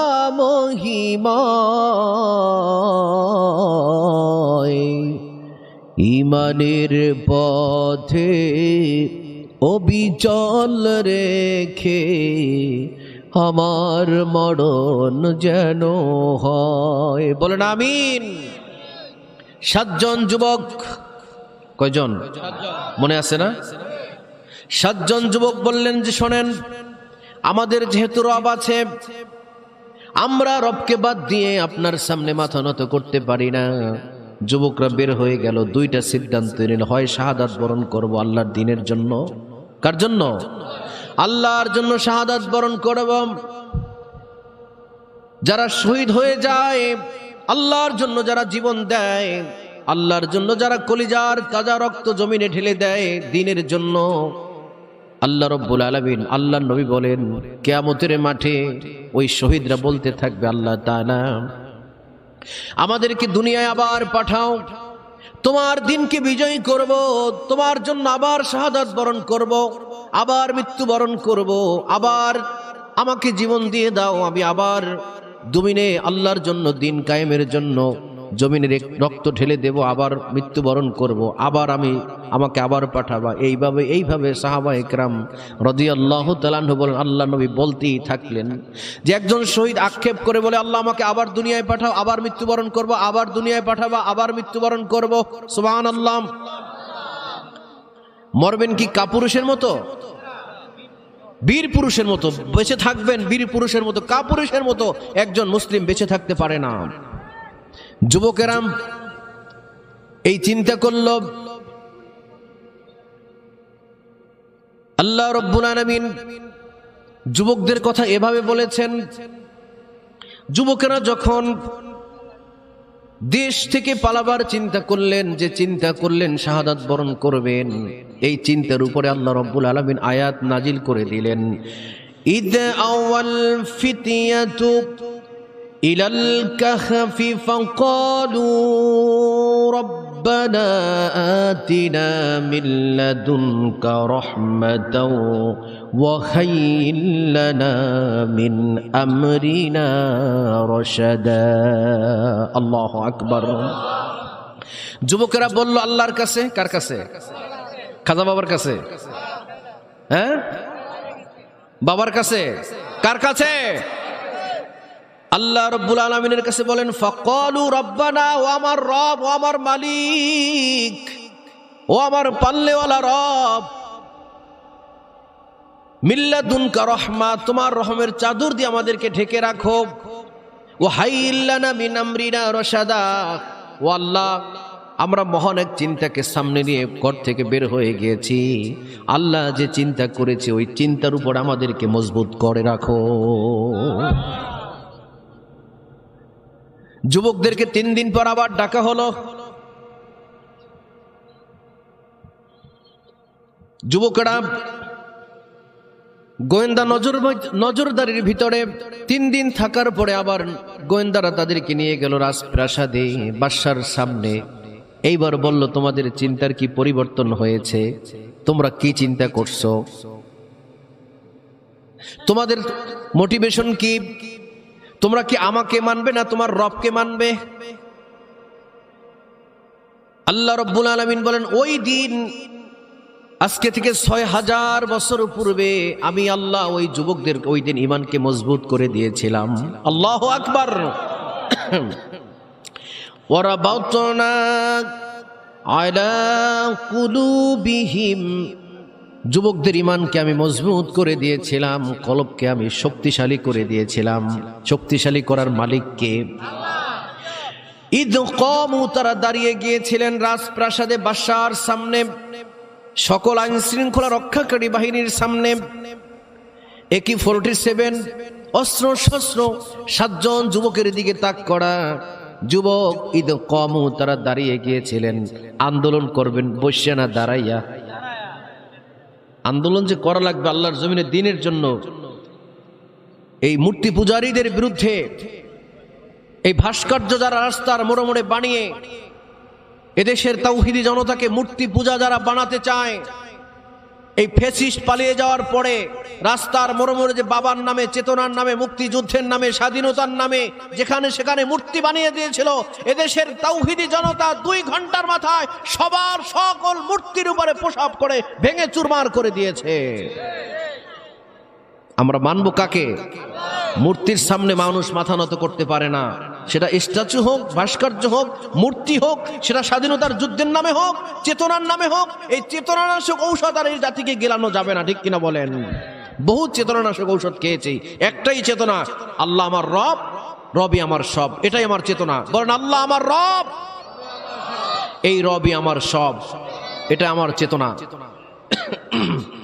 আজকে ধর্মনিরপেক্ষতাবাদীরা মুক্তিযুদ্ধের চেতনার কথা আমাদেরকে শোনান। যদি মুক্তিযুদ্ধের চেতনার কথা শুনিয়ে যদি রাস্তার মোড়ে মোড়ে মূর্তি বানাতে পারে, এই চেতনানাশক ঔষধ যদি আমাদেরকে খাওয়াতে পারে, তাহলে মুসলমানদের চেতনা, আমাদের চেতনা হচ্ছে বদরের চেতনা। আমাদের চেতনা, জোরে বলেন, আমাদের চেতনা বদরের চেতনা। মুক্তিযুদ্ধের চেতনা যদি দেশ উন্নয়ন হতে পারে, তাহলে আমার চেতনা বদরের চেতনা। সেই বদরের চেতনা নিয়ে, বদরের চেতনা নিয়ে যারা ময়দানে 24-এর গণ অভ্যুত্থানে নেমেছিল, এই গত 15টা বছর পর্যন্ত বিএনপি পারেনি, জামাত ইসলামী পারেনি, সকল শক্তি ঐক্যবদ্ধ হয়ে পারেনি, কিন্তু যুবকেরা, সেই ছোট্ট ছোট্ট যুবকেরা, যেই যুবক পৃথিবীর সবচেয়ে বড় স্বৈর শাসক আবু জাহেলকে হত্যা করেছিল 2 জন যুবক, আল্লাহু আকবার, ওই যুবকেরাই আবার 24-এর গণ অভ্যুত্থানে নেমে আবু জাহেলের পেপাত্তা ফেরাউনের নাতিপুতিদেরকে দেশ থেকে 24 ঘন্টার মধ্যে, 40 মিনিটের মধ্যে তাদেরকে বিদায় করে দিয়েছে। ওই চেতনা আমাদের চেতনা, বদরের চেতনা। কিসের চেতনা? তাই আমি বলি, বদরের হাতিয়ার গর্জে উঠুক আর একবার। সম্মানিত ভাইরা, যুবকেরা রাজপ্রাসাদে দাঁড়িয়ে গিয়েছিলেন, মনে আছে না কথা? দাঁড়িয়ে তারা বলতে লাগলেন, দেখেন আন্দোলন, আন্দোলন বসে বসে হয় না, আন্দোলন করতে হলে দাঁড়িয়ে করতে হয়, দাঁড়িয়ে যেতে হয়। বাতিলের বিরুদ্ধে, অন্যায়ের বিরুদ্ধে, সমাজের অসঙ্গতির বিরুদ্ধে দু চারজন মানুষ দাঁড়িয়ে গেলি অন্যায় সমাজ থেকে পালাবে, ঠিক কিনা বলেন? যুবকরা দাঁড়িয়ে রাজপ্রাসাদে বলতে লাগলেন, ফাকালু রব্বুনা রব্বুস সামাওয়াতি ওয়াল আরদি লান নাদ'উ মিন দুনিহি ইলাহান লাকাদ কুল্লা ইদান শাতাতা। বাদশার সামনে দাঁড়িয়ে বললেন, ফাকালু, তারা বললেন, রব্বুনা রব্বুস সামাওয়াতি ওয়াল আরদ, ও বাদশা আপনি চান আপনার সামনে মাথা নত করব, কিন্তু লান নাদ'উ মিন দুনিহি, এই জমিন ও আসমানের মালিক একজন আছে, এই জমিন ও আসমানের মালিক যিনি, লান নাদ'উ মিন দুনিহি, আমরা কেবল তার ইবাদত করব, তার কাছে মাথা নত করব, বাদশা আপনার সামনে মাথা নত করব না। ইলাহান লাকাদ কুলনা ইদান শাতাতা, যদি আপনার সামনে মাথা নত করি আল্লাহকে বাদ দিয়ে, এটা হচ্ছে বৈষম্য, আমরা এই বৈষম্য করতে পারি না। আল্লাহু আকবার বলবেন না? এই বৈষম্য আমরা করব না, আপনার সামনে মাথা নত করব না, আমরা কেবল রবের কাছে মাথা নত করব। বাদশা বললেন, তোমরা আরো 3 দিন সময় নাও, তোমাদের সিদ্ধান্ত পরিবর্তন করো। যুবকরা বের হয়ে গেল। গোয়েন্দা নজরদারির মধ্যে বাদশা রেখে যুবকদেরকে ছেড়ে দিলেন। ইবনে কাসির লেখেন, ওই যুবকদের মধ্যে বাদশা দাকিয়ানুসের মন্ত্রী পরিষদের সদস্যর ছেলেরাও ছিল, মন্ত্রীর ছেলেরাও ছিল। তাহলে বোঝা যায় যুবকরা ধনির ঘরের ছেলে, ধনির দুলালি। যুবকরা বের হয়ে সিদ্ধান্ত নিল যে আমরা এখন পালিয়ে যাব। রাত গভীর, গভীর রাত। যুবকরা সিদ্ধান্ত নিল আমরা অজানার উদ্দেশ্যে পাড়ি জমাবো, এই দেশে আর থাকবো না। যেই দেশের বাচ্চা আমাদের পূজা করতে হয়, যেই দেশের মানুষেরা আল্লাহকে বাদ দিয়ে মূর্তির পূজা করে, এই দেশে আর থাকবো না। শেষ পর্যন্ত যুবকেরা বললেন, 7 জন যুবক অজানার উদ্দেশ্যে পাড়ি জমালেন। চোখ যেই দিকে যায় সেই দিকে চলে যাব, কিন্তু এদেশে থাকবো না। যেই দেশে রবকে মানে না, রবের ইবাদত বন্দেগী করতে দেয় না, রবের গোলামি করতে দেয় না, ওই দেশে আমরা আর থাকতে চাই না। যুবকেরা রওনা করলেন অজানার উদ্দেশ্যে। সাথে রওনা করলেন একটা কুকুর। কে? একটা কুকুর রওনা করলেন। যুবকেরা যাচ্ছে পালিয়ে, আর কুকুরের অভ্যাস হলো আর একটা কুকুর দেখলে ঘেউ করে উঠবে, আর যখন ঘেউ করে উঠবে তখন বাদশার লোকজন বের হয়ে দেখবে যুবকেরা পালিয়ে যাচ্ছে, ধরে ফেলবে। এই জন্য কুকুরটাকে বারবার তাড়িয়ে দিচ্ছে, কিন্তু কুকুর আর পথ ছাড়ে না। কুকুর যুবকদের পথ ছাড়ে না। এমতো অবস্থায় একজন যুবক একটা পাথর খণ্ড উঠিয়ে কুকুরের গায়ে নিক্ষেপ করছে, সাথে সাথে কুকুরের জবান খুলে গেছে। আল্লাহু আকবার। এবার কুকুর বলছে, ইয়া আইয়ুহাস শাবাব, ও যুবকেরা, ও যুবকেরা, আমি আল্লাহকে বড় ভালোবাসি, ইমানদারদেরকে বড় ভালোবাসি। তোমরা ঈমান নিয়ে পালিয়ে যাচ্ছ জানি, তোমরা তো এই পথঘাট ভালো চেনা নাই। আমি তো কুকুর, আমি খাবারের জন্য হন্য হয়ে পাহাড় সাগর নগর, আমি বন বাজার সব ঘুরে বেড়াই। ও যুবকেরা, আমাকে যদি সঙ্গে নাও, আমি তোমাদেরকে পথ দেখিয়ে নিয়ে যাব। একজন যুবক কুকুরটাকে কাঁধে নিয়েছে, পা ভাঙা কুকুর। এইবার কুকুর বলছে, যুবকেরা তোমরা ডানে যাও। যুবকেরা ডানে যায়, কুয়াশাচ্ছন্ন মেঘাচ্ছন্ন আকাশ, কুয়াশাচ্ছন্ন, কিছু দেখতে পাচ্ছে না।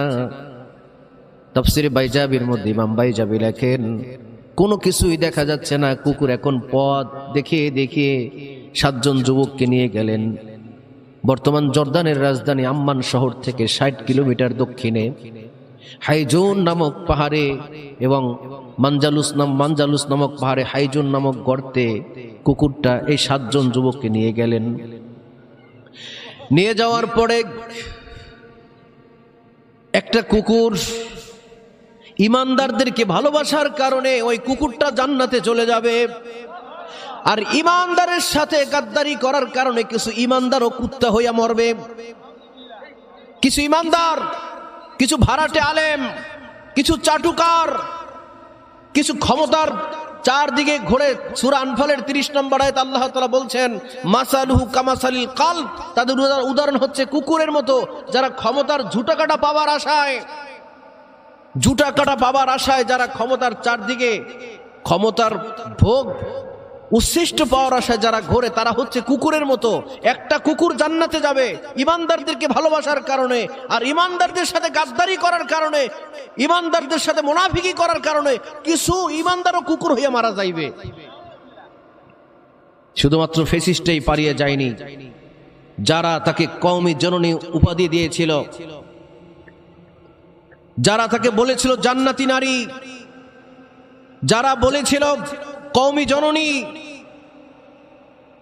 তারাও সময়ের আবর্তে শুধুমাত্র একজন ফেসিস্টই পালিয়ে যায়নি, সাথে সাথে তাদের দালাল, তাদের চাটুকার আলেম, বাইতুল মুকাররমের খতিব পর্যন্ত পালিয়ে গেছে। দালালি করবেন। আমরা কোন দালাল, এই দালালদেরকে চেনার সময় এসেছে, এই ভাড়াটে আলেমদেরকে চেনার সময় এসেছে। প্রিয় ভাইরা, কুকুর নিয়ে গেলেন। এখন নিয়ে যাওয়ার পরে আল্লাহ তাআলা বলছেন কি করলেন? আল্লাহ তাআলা এই যুবকরা যখন ওখানে গেলেন, পালাইছেন কি নিয়ে? বলেন তো, কি নিয়ে পালাইছেন? জোরে বলেন। বইনের নিয়ে পালাইছে। কি নিয়ে পালিয়েছে? ঈমান নিয়ে। কি নিয়ে? ঈমান নিয়ে। ঈমান নিয়ে যখন পালালেন, আল্লাহ রাব্বুল আলামিন বলেন فضربنا على آذانهم في الكهف سنين عددا। আমি আল্লাহ ওই 7 জন যুবকদেরকে থরে থরে পাহাড়ের ভিতরে আমি নিদ্রামগ্ন করে ঘুম পড়িয়ে দিয়েছি। কুকুরটাকে গর্তের মুখে বসিয়ে দিয়েছি এমন ভান করে, যাতে কুকুরটা মনে করে বাহির থেকে কেউ উকি দিলে যেন মনে করে যুবকরা জাগ্রত, কারণ তাদের চোখগুলো ছিল খোলা। আবার কুকুরটা এমন ভাবে বসেছিল 2টো পা সামনে দিয়ে, যাতে করে দূর থেকে লোকেরা দেখলে বলবে যে কুকুরটা ওখানে বসে আছে, ভয়ে যাতে করে ওখানে কেউ না যেতে পারে। আল্লাহ রাব্বুল আলামিন বলেন সুম্মা বা'আসনাহুম লিনা'লামা আইয়ুল হিসবাইনি আহসা লিমা লাবিসু আমাদা। আমি আল্লাহ 309 বছর পর্যন্ত তাদেরকে ঘুম পড়ালাম। আরো আস্তে। মাইসে শুনলে শরম না? মহিলারা শুনলে শরম করবে না? এবার জোরে বলেন সুবহানাল্লাহ। 309 বছর পর্যন্ত আমি আল্লাহ তাদেরকে ঘুম পড়িয়ে রেখেছিলাম। এরপরে আমি তাদেরকে জাগালাম। এই জন্য যে আহসা লিমা লাবিসু আমাদা, এই জন্য জাগিয়েছিলাম যাতে তারা সঠিক সময়টা তারা নির্ধারণ করতে পারে যে আমরা কতটুকু ঘুমিয়েছিলাম। নাহনু নাকুসু আলাইকা নাবাহুম বিল হক। এইবার নবীকে শোনাচ্ছেন। সুবহানাল্লাহ বলেন। নবী ঘটনা করছে কত বছর আগে? 6000 বছর আগে। এইবার বল নাহনু নাকুসু আলাইকা নাবাহুম বিল হক। ও নবী, আপনাকে সত্য সহকারে একটা সংবাদ শোনাচ্ছি। কি ঘটনা? এই যে ইন্নাহুম ফিতয়াতুন আমানু বিরাব্বিহিম ওয়াজিদনাহুম হুদা। নবী, তারা কয়েকজন যুবক ছিল। কি বলছেন? আল্লাহ তাআলা বলছেন তারা কয়েকজন যুবক ছিল, আমানু বিরব্বিহিম, তার রবের উপরে তারা ঈমান এনেছিল, বাতিলের সামনে মাথা নত করেনি, রবকে শক্ত করে ধরেছিল। শেষ পর্যন্ত কি হলো? ওয়াজিদনাহুম হুদা, আমি আল্লাহ সঠিক পথ তাদেরকে দিয়েছিলাম এবং তাদের ঈমানকে আমি বাড়িয়ে দিয়েছিলাম। সুবহানাল্লাহ। আল্লাহ রাব্বুল আলামিন বলতে লাগলেন, ওই সত্য কাহিনী আল্লাহর নবীকে শোনাচ্ছেন। ও নবী, আপনি শুনুন। ওরা বাতনা আলা কুলুবিহিম, আমি ওই যুবকদের ঈমানকে মজবুত করে দিয়েছিলাম। ইদ কামু, বাদশার দরবারে দাঁড়িয়ে বলেছিলেন, কালু রব্বুনা রব্বুস সামাওয়াতি ওয়াল আরদি লান নাদ'উ মিন দুনিহি ইলাহান লাকাদ কুল্লা ইদান শাতাতা। বাদশার সামনে দাঁড়িয়ে যুবকেরা চিৎকার মেরে বলছেন, ও বাদশা, রব্বুস সামাওয়াতি ওয়াল আরদ, এই জমিন ও আসমানের মালিক যিনি, আমরা কেবল তারই গোলামি করব, তারই ইবাদত করব। বাদশা, আপনার সামনে যদি রবকে বাদ দিয়ে আপনার সামনে যদি মাথা নত করি রে বাদশা, এটা হয়ে যাবে সবচেয়ে বড় বৈষম্য। আমরা এই বৈষম্য করতে রাজি নয়। ও নবী, আপনি শুনুন। আল্লাহর নবীকে শোনাচ্ছেন কত হাজার বছর আগের কাহিনী, ৬,০০০ বছর আগের কাহিনী। কষ্ট হচ্ছে না তো ভাই? শয়তান বন্ধু না শত্রু? তা শত্রুর কথা বলতে এত এত ম্যান কেন? প্রিয় ভাইরা, প্রিয় ভাইরা, তো আমরা একটা জায়গায় শেষ করে এই বছরের মতো বিদায় নেব ইনশাআল্লাহ। ইনশাআল্লাহ বলবেন না? ইনশাআল্লাহ। এখন আল্লাহ তাআলা বলতে লাগলেন, আমার 12টা বাজাবেন আর কি আমনে। আমার ভাইরা, আল্লাহ রাব্বুল আলামিন এবার বলতে লাগলেন এই যুবকদের কাহিনী আল্লাহর নবীকে শোনাচ্ছেন। হাউলাই কওমুন ইত্তাখাযু মিন দুনিহি ইলাহান লাউলা ইয়াতুনা আলাইহিম বিসুলতানিন বাইয়িনাহ فمن أظلم ممن افترى على الله الكذب। যুবকেরা বলতে লাগলেন পরস্পর নিজেরা কথা বলে না, নিজেরা বলতে লাগলেন,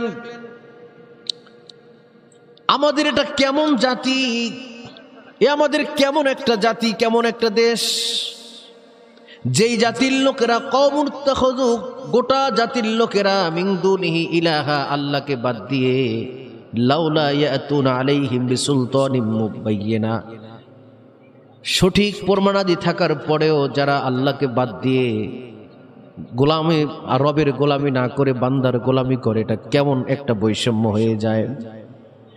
ফামান আযলামু মিম্মান ইফতারা আলাল্লাহিল কাযিবা, এটা তো চরম অন্যায়, চরম জুলুম, এটা তো চরম মিথ্যাবাদী। আল্লাহ রাব্বুল আলামিন নবীকে শোনাচ্ছেন, নবী শুনুন। যখন জাতি আল্লাহকে বাদ দিয়ে, রবকে বাদ দিয়ে রবের গোলামি করে, রবকে বাদ দিয়ে যখন মানুষ মানুষের কাছে হাত পাতে, রবকে বাদ দিয়ে যখন মানুষ মানুষের কাছে ধর্ণা ধরে, আল্লাহ রাব্বুল আলামিন বুখারীর বর্ণনা 7 কারণে আল্লাহ তাআলা হাসেন। তার 1 নম্বর কারণ হলো, যখন বান্দা আল্লাহকে বাদ দিয়ে মানুষের কাছে হাত পাতে, মানুষের কাছে যদি কিছু চায়, তখন আল্লাহ জাহেক আল্লাহ, তখন মুস্কি মুস্কি হাসেন। দেখবেন মানুষ বেশি রাগ করলে, সন্তানের উপরে খুব রাগ করেছেন বলার ভাইরা, তখন রাগ করার পরে, খুব রাগ করার পরে তখন কি করেন আপনি? হাসেন যে ঠিক আছে, তোমার বাবা এবার আসুক, আমি আর কিছু কইলাম না। প্রিন্সিপাল হুজুর, 2 জন প্রিন্সিপাল আছে আমার পাশে, ছাত্রদের উপরে বেশি রাগ করেছে। রাগ করার পরে হাসে যে বেটা, তোর ভাই ভালো মানুষ, তোর মায় ভালো মানুষ, তোর মায় আমার ছাত্রী। কি এরকম হুজুর আছে না যে মায় ছাত্রী, ভাইও ছাত্রী, মাইয়া বলাও ছাত্রী, নাতিরও ওপরে এর কাছে, হুজুরের কাছে। যে বেটা তোর ভাই আমার ছাত্রী, তোর মায় কত ভালো মানুষ, তোর বাবাই কত ভালো মানুষ বেটা, আর তুই এরকম বজ্জাত কোথার থেকে হয়েছিস, বজ্জাতের আড্ডিটা। তখন মুস্কি মুস্কি হুজুররা হাসে। ওইটা কি রাগের হাসি না খুশির হাসি? কোনটা? ওইটা কি গোস্সার হাসি না খুশির হাসি? গোস্সার হাসি, রাগের হাসি বেটা। আল্লাহ তাআলা 7 কারণে হাসেন। এটা থুইয়া গেলাম, আবার ভবিষ্যৎ ইনশাআল্লাহ বলেন। ইনশাআল্লাহ, ইনশাআল্লাহ না বলে হইবে না, ইনশাআল্লাহ বলতেই হবে আপনাকে। জীবনের পরতে পরতে আল্লাহকে রাখতেই হবে আপনার সাথে, কারণ আল্লাহই যে আমাদের রব, সেই যে আমাদের সব, তাই নয় কি ভাইরা? প্রিয় ভাই সব, এখন বলতে লাগলো যে আমরা আল্লাহকে ছাড়া তো কাউকে মানবো না, কারো কাছে মাথা নত করবো না। এই চিন্তা করে তারা ওখানে ঘুমিয়ে পড়লেন। গর্তের ভিতরে যখন ঘুমিয়ে পড়লেন, ঘুমিয়ে পড়ার পরে এইবার আল্লাহ তাআলা বলতে লাগলেন, আমি ওই ঈমানদারদেরকে কিভাবে নিয়ে গেছি এবং তাদেরকে আমি এমন ভাবে সেভ করেছি। মাটিকে বলছি, মাটি এই যুবকদেরকে তুমি খাইও না। পিপিলিকাকে বলেছি, পিপিলিকা কীট পতঙ্গ আমার যুবকদেরকে তুমি কীট পতঙ্গ তুমি কামড় দিও না, কারণ কামড় দিলে ঘুম ভেঙে যাবে। আল্লাহু আকবার। ইমাম তাবারি লেখেন তাফসিরে তাবারির মধ্যে, গর্তটা ছিল উত্তর দক্ষিণমুখী, একদিক দিয়ে বাতাস ঢুকতো আর একদিক দিয়ে বের হয়ে যেত। যুবকেরা থরে থরে ঘুমিয়ে আছে। মাটিকে আল্লাহ নিষেধ করলেন খাওয়ার জন্য। পিপিলিকা কীট পতঙ্গে বললেন, তোমরা কামড় দিবা না। আমার এই 7 জন যুবক, আল্লাহু আকবার, এই 7 জন যুবক আমার ঈমান নিয়ে পলায়ন করেছে। আমি আল্লাহ সূর্যকে কি বললাম শোনো দুনিয়ার মানুষ, আল্লাহু আকবার। وترى الشمس إذا طلعت تزور عن كهفهم ذات اليمين وإذا غربت تقرضهم ذات الشمال وهم في فجوة منه ذلك من آيات الله من يهد الله فهو المهتد ومن يضلل فلن تجد له وليا مرشدا الله أكبر আল্লাহ রাব্বুল আলামিন বলেন, আমি সূর্য পূর্বর দিকে উঠতো, পশ্চিম দিকে অস্ত যাইত, ওই গর্তকে পাশ কাটিয়ে। আল্লাহু আকবার। আমি ওই 7 জন যুবককে এমন ভাবে সেভ করেছি। সূর্যকে বললাম, সূর্য রে, তুমি এই যুবকদের গায়ে বারবার আলো ফালাইও না। যদি তোমার রৌদ্র, তোমার তাপ এই যুবকদের শরীরে লাগে তাহলে শরীর শুকিয়ে যাবে। আমি আল্লাহ সূর্যকে পাশ কাটিয়ে নিয়েছি যেন আল্লাহ নামে গাইতে পারি, এই তো নিবেদন। আমায় তুমি কবুল করো আল্লাহ চিরন্তন। বলেন, যেন আল্লাহ নামে গাইতে পারি, এই তো নিবেদন। আমায় তুমি কবুল করো আল্লাহ চিরন্তন। বলেন আমিন। আমার প্রাণের শক্তিটুকু, মনের সকল ভক্তিটুকু তোমার জন্যে করতে পারি, দিও অটল মন। যেন আল্লাহ নামে গাইতে পারি, এই তো নিবেদন। আমায় তুমি কবুল করো আল্লাহ চিরন্তন। তোমার পথে দাঁড়িয়ে থাকি, তোমার পথে দাঁড়িয়ে থাকি, টিকে থাকার স্বপ্ন রাখি। আল্লাহু আকবার। টিকে থাকতে চাই না জমিন? আমরা কি জমিনে টিকে থাকতে চাই না? তোমার পথে দাঁড়িয়ে থাকি, টিকে থাকার স্বপ্ন রাখি, যেন তোমার ভালোবাসায় দিও আকর্ষণ, যেন আল্লাহ নামে গাইতে পারি এই তো নিবেদন। আমায় তুমি কবুল করো আল্লাহ চিরন্তন। সাহস দিও দাঁড়িয়ে থাকার, ঈমান আমল বাঁচিয়ে রাখার। ঠিক কিনা বলেন? সাহস নিয়ে জমিনে চলতে হবে, ঈমান বাঁচিয়ে। কেউ থাকবে না আল্লাহর দ্বীনের পক্ষে, আমাকে একাই লড়তে হবে। ইসলাম একদিন বিজয় হবেই, আপনি সহ অথবা আপনার ছাড়া। ইসলাম বিজয় হবেই, আর আমি সহ না আমি ছাড়া? আমি সহ, বলেন আমি সহ। আল্লাহ কবুল করেন, বলেন আমিন। প্রিয় ভাই সব, ঈমান নিয়ে বাঁচতে চাই, ঈমান নিয়ে মরতে চাই, এর বাহিরে কিচ্ছু বুঝি না আমরা। অতএব শেষ পর্যন্ত কি হলো? আল্লাহ তাআলা সূর্যকে পাশ কাটিয়ে নিলেন, মনে আছে না? এরপরে আল্লাহ বললেন যে জাতাল ইয়ামিনি ও জাতা শিমাল, ডান বাম হতো। আল্লাহু আকবার। ঘুমালে মানুষ ডান বাম হয় না? সবাই সব ঘুমাই গেছে নাকি? আরে বুড়া মানুষ তো, আল্লাহ আল্লাহ আল্লাহ, অনেক শরীফ মানুষ, ভদ্র মানুষ। আচ্ছা, গ্রামের লোক হইতো, তা আমরা কি শহর থেকে আইছি নাকি? ওয়াজ তো গ্রামের মানুষের জন্যই মেয়া। শহরের মানুষ তো সারা টিভি টেলিভিশন দেখে মেয়া। হেরা আছে হ্যাগো তালে, আমরা আছি আল্লাহর কোরআনের তালে। ঠিক আছে না? ঠিক কিনা বলেন? আমিও শেষ করে দিম ভাই। কষ্ট যে বলে হের বেশি না যারা হনে হের বেশি। গতকাল গেছিলাম পটুয়াখালী, সারাদিন প্রোগ্রাম। ডক্টর শফিকুল ইসলাম মাসুদ, নাম শুনছেন? আমি 2:30টার সময় বললাম যে ভাই এখন যাওয়া লাগে। মাহফিল খালি চরপেশন করলে হইবে, দেশে লাগবে না। আমি কালকে আবার আসবো না, ছুটি দিয়েছি, শুধু রাত্র পর্যন্ত থাকবেন, সকালে বাহুবলে দেখতে চাই, সকালে প্রোগ্রাম আছে। আমার কণ্ঠ কি ভাঙছে? চেহারা কি খারাপ হয়ে গেছে একবারে? আপনারা শুধু সাপোর্ট করলে আলহামদুলিল্লাহ, আমি সারা রাত পারবো এরকম।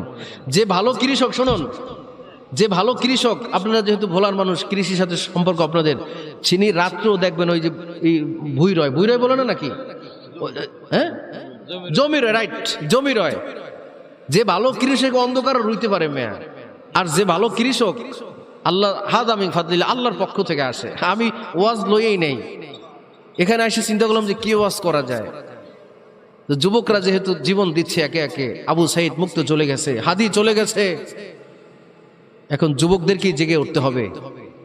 আগামীর প্রজন্ম যুবকদের, যুবক যেই দিকে বিজয় সেই দিকে, যুবক যেই দিকে ইসলাম সেই দিকে, যুবক যেই দিকে গোটা জাতি সেই দিকে, যুবক যেই দিকে বাংলাদেশ সেই দিকে। ঠিক কিনা যুবকেরা? অতএব যুবক, তোমাকে যেন কোনো নেশায় পেয়ে না বসে।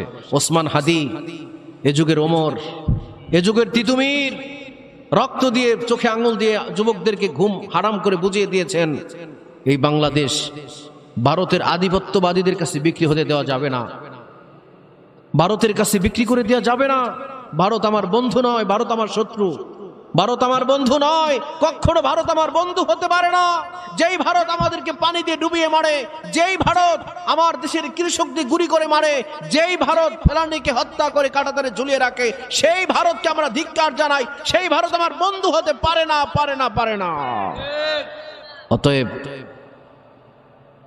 আমরা ভারতের তাবেদারি করবো না, কোনো মানুষের তাবেদারি করবো না, কোনো শক্তির কাছে মাথা নত করবো না। যুবকরা কোনো শক্তির কাছে মাথা নত করেনি, যুবকরা যেই আল্লাহর কাছে মাথা নত করেছে। পৃথিবীর সবচেয়ে সৌর শক্তি সূর্যকে আল্লাহ তাআলা বলেন, সূর্য অতর শামসা ইদা তলাত, পাশ কাটিয়ে যাও। যুবকেরা শুধুমাত্র আল্লাহকে মেনেছিল, আর আল্লাহ তাআলা গোটা সৃষ্টিকে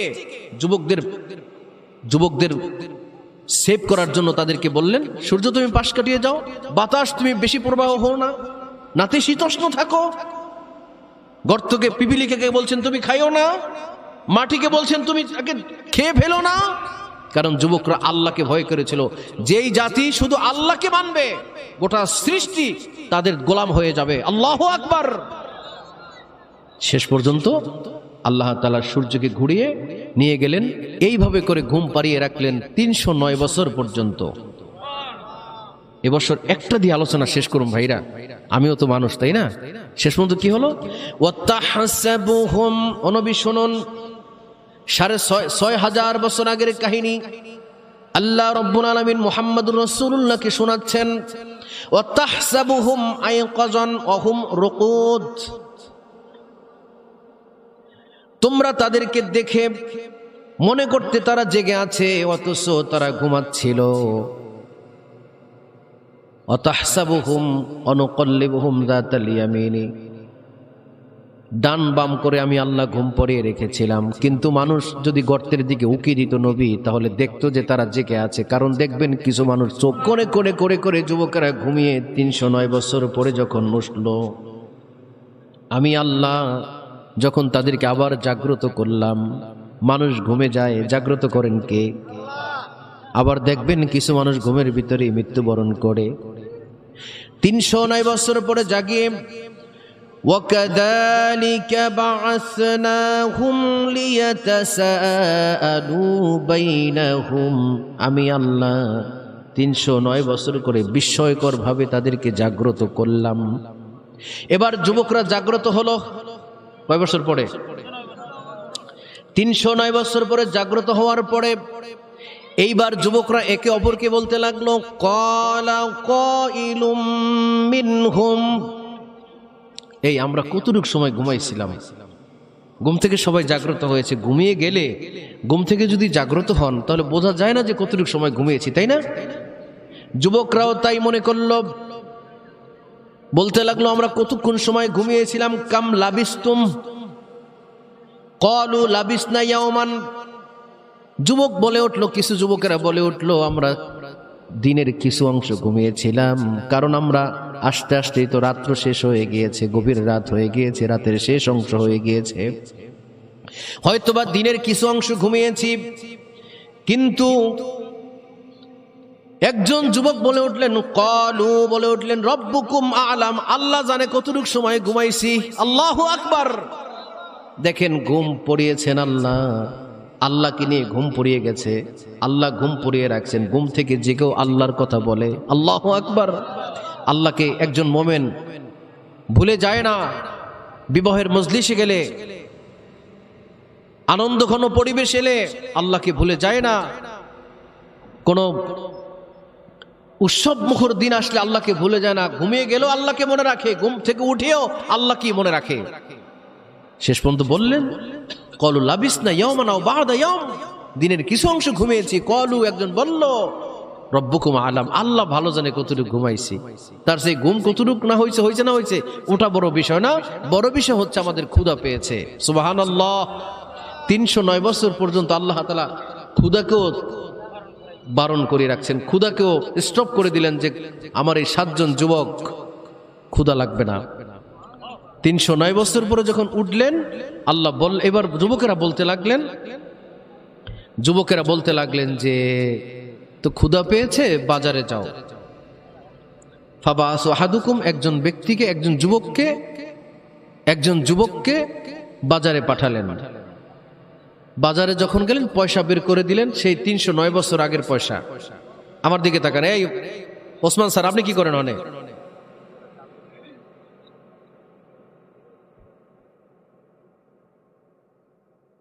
পকেট থেকে পয়সা বের করে বললেন যে বাজারে যাও, ইধাব যাও, কিছু নিয়ে আসো। তো 309 বছর আগের পয়সা এখন চলবে? আরে মেয়া, 2024 সালে টাকা হইতে হচ্ছে না, জানো মেয়া? আজকে 2025 সাল, 24 সালের আগের টাকায় কত ছবি, রাস্তাঘাটে কত বিলবোর্ড। যে বেটা 2023 সালে মারা গেছে, যদি এখন উঠে দেখে যে ঘটনা কি, সেই ছবি কই, সেই বিলবোর্ড কই, সেই মারদাঙ্গা কই, সেই জালেম কই? ভাগ্য বলো কবর থেকে উঠে আসে না। আসলেই প্রশ্ন করতো যে হেরা কই এখন? তখন আমরা পালাইছে ওগুলো পালাই গেছে। তো 309 বছর আগের পয়সা এখন কি চলে? বাজারে গিয়ে দোকানদারকে রুটি নিলেন, পয়সা দিলেন, বললেন যে এই পয়সা কোথা থেকে পাইছো? এই নিয়ে যখন হইচই বাজারের লোকজন, ব্যবসায়ীরা জড়ো হয়েছে, যুবক একটা দৌড় দিয়ে তিনি আবার গর্তে চলে আসলেন। গর্তে আসার পরে ওই যুবকদেরকে আল্লাহ তাআলা, যুবকদের কাহিনী আল্লাহ তাআলা জিবরিল আলাইহিস সালামের মাধ্যমে কোরআনে বর্ণনা করবেন, এই জন্য নবীকে শোনাচ্ছেন। পৃথিবীর মানুষকে আর অন্য কোনো কাহিনী দিয়ে, অন্য কোনো বাইবেল, গীতা, রামায়ণ, ত্রিপিটক, জিন্দাবেস্তা এগুলোতে বর্ণনা করতে দেননি।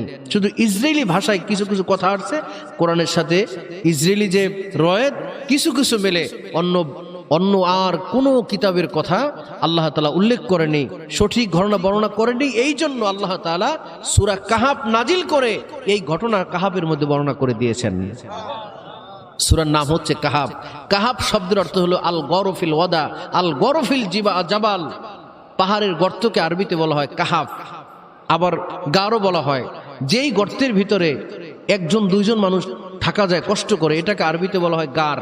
যেমন গারে হেরা, আজি সব গেছেন না গারে হেরা?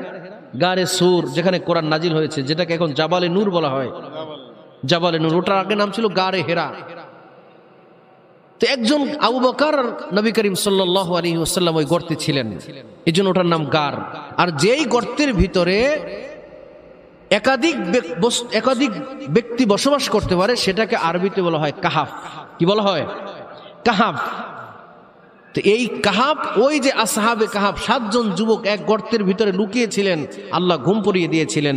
309 বছর পরে জাগলেন, রুটি আনলেন, আবার বাজারের লোকজন পিছন দিক থেকে আসলেন, আল্লাহ তাআলা ঘুম পড়িয়ে দিলেন, আবার তাদেরকে মৃত্যুবরণ করিয়ে দিলেন। শেষ পর্যন্ত মৃত্যুবরণ করলেন। বাজারের ব্যবসায়ীরা দৌড়ে আসলেন, এসে দেখেন যে 7 জন যুবক থরে থরে শুয়ে আছে, কোনো কিছুই হদিস পাচ্ছে না, তারা কোনো ইতিহাস খুঁজে পাচ্ছে না। শেষ পর্যন্ত কি হলো? যুবকেরা তখন মুরব্বীরা বলাবলি করতে লাগলো যে আমরা অনেক আগে শুনেছি বাদশাহ দাকিয়ানুসের জমানায় 7 জন যুবক ঘরবাড়ি ত্যাগ করেছিল ইমানের জন্য।